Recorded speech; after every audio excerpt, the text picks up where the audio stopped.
WarCraft III is the third entry in a series of games that revolutionized the RTS genre. Its first campaign tells the story of Prince Arthas Menethil, a paladin in training under his wise mentor, Uther the Lightbringer. Oh, did I mess up the clips? Nope. Haha. I did that on purpose. Arthas and Anakin Skywalker have a lot in common, but there is one main difference. In Star Wars, Darth Vader is the villain. In WarCraft, you are.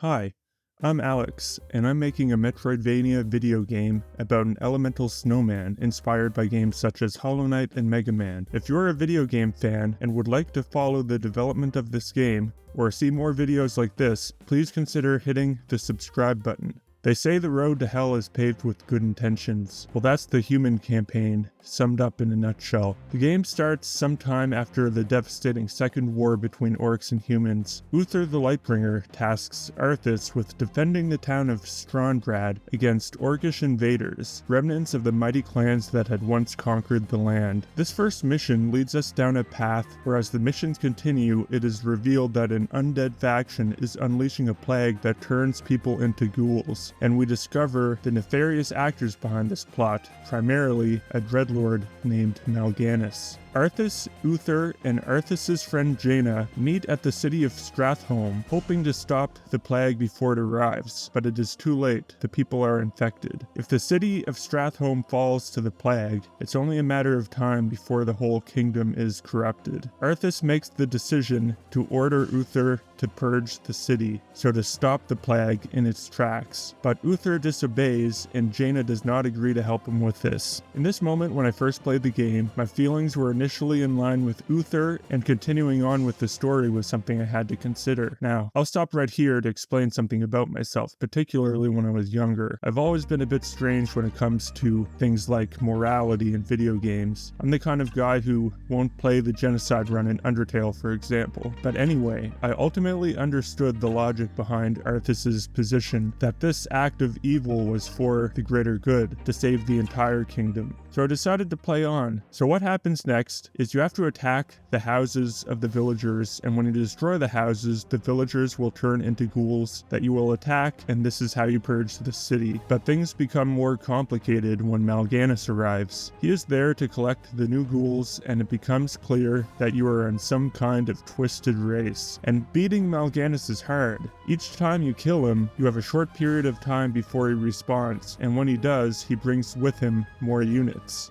I lost this mission many times, trying various strategies, and after a few failed attempts, I decided to try something else. I decided to manually make my army attack the peaceful villagers before they turned into ghouls. This way they wouldn't attack me, and they had less hit points, and this way I could go through the map and purge more citizens and keep ahead of Mal'Ganis. And it worked. I beat the mission. This mission is meant to mark the beginning of Arthas' transition into darkness, and foreshadows his eventual transformation into the Lich King. But it did something else. Perhaps unintentional, perhaps on purpose. But the game effectively put me into Arthas' shoes. I decided to do the mission, not because I was enthusiastic about it, but because it was the logical thing to do. And once I began the game and got caught up in the competition with Mal'Ganis, I had to find a cheat to win the mission. And it's not like the game made my method an option to even pick from. The reason why you have to manually attack the villagers is because the game won't let you do a normal right-click attack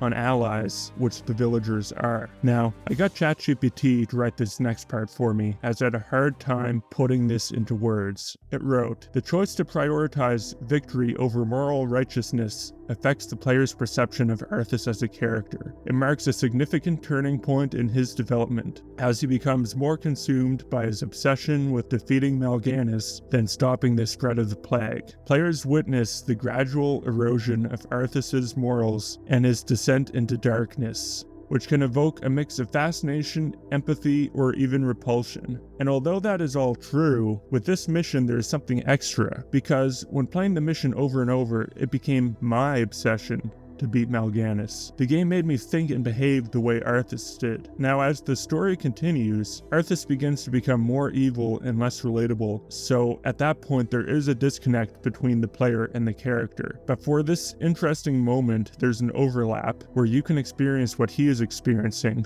because he's still relatable. Anakin Skywalker's transformation into Darth Vader is a powerful cautionary tale, just the same as Arthas' transformation into the Lich King. But with WarCraft III, they accomplished something greater, and that just goes to show the power of Warcraft storytelling. Because I went from someone who was on the fence about even playing the level to finding a way to cheat the level just by killing the innocent teammate villagers. This to me showcases the power of video games. It showed me the slippery slope of crossing your moral boundaries. It showed me that any of us had the potential to become villains, and I believe that also having that knowledge is like a mental vaccine that inoculates us against the allure of our darker sides, guiding us towards making choices that align with our own moral compasses. And that to me is just one of the many things that make this game great. As for the others, that'll have to wait for another time.